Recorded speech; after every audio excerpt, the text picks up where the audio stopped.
മണാലിയിലെ മഞ്ഞിൽ കിടന്ന് കളിക്കുന്ന നഫീസുമ്മയുടെ വീഡിയോ വൈറലായിരുന്നു.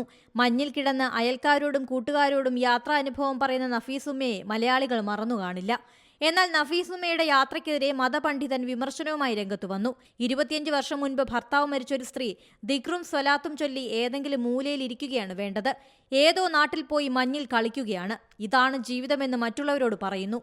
ഇതായിരുന്നു മതപണ്ഡിതന്റെ പ്രസംഗത്തിലെ വരികൾ. വിധവകൾ വീട്ടിലിരിക്കണമെന്ന ആശയമാണ് ഇബ്രാഹിം സഖാവിയുടെ പ്രസംഗം. വിനോദയാത്ര പോകുന്നതും വീഡിയോ പങ്കുവെക്കുന്നതും തെറ്റെന്ന രീതിയിൽ പൊതുവേദിയിൽ പ്രസംഗിക്കുകയാണ് പ്രഭാഷകൻ ചെയ്തത്. പ്രസംഗം പുറത്തു വന്നതോടെ സോഷ്യൽ മീഡിയയിൽ വലിയ ചർച്ചയായി. ഭർത്താവ് മരിച്ചാൽ ബാക്കിയുള്ള ജീവിതകാലം മുഴുവൻ സ്ത്രീകൾ വീടിന്റെ മൂലയിൽ ഇരിക്കണമെന്ന പിന്തിരിപ്പൻ കാഴ്ചപ്പാടിൽ വലിയ വിമർശനമാണ് ഉയരുന്നത്. മനുഷ്യർ സന്തോഷിക്കുന്നത് കാണുമ്പോൾ അപമാനിക്കുന്ന ചിലരുടെ രീതി അംഗീകരിക്കാനാവില്ലെന്ന് ചിലർ അഭിപ്രായപ്പെട്ടു. ഭൂമിയിലെ അത്ഭുതങ്ങൾ മനുഷ്യർക്ക് കാണാൻ വേണ്ടിയാണെന്നാണ് ചില പ്രതികരണങ്ങൾ. കഴിഞ്ഞ ഡിസംബറിലാണ് നഫീസുമ്മയും മകളും മണാലിയിലേക്ക് വിനോദയാത്ര പോയത്. ആദ്യമായി മഞ്ഞു കണ്ടതിന്റെ സന്തോഷം പങ്കുവെച്ച ഉമ്മയുടെ വീഡിയോ ആണ് വൈറലായത്. മതപണ്ഡിതന്റെ വിമർശനം ചർച്ചയായതോടെ നഫീസുമ്മയെ ചേർത്തുപിടിക്കുകയാണ് സോഷ്യൽ മീഡിയ. ഇനിയും യാത്രകൾ ചെയ്യണമെന്നും ജീവിതം ആസ്വദിക്കണമെന്നും പറയുകയാണ് സോഷ്യൽ മീഡിയ.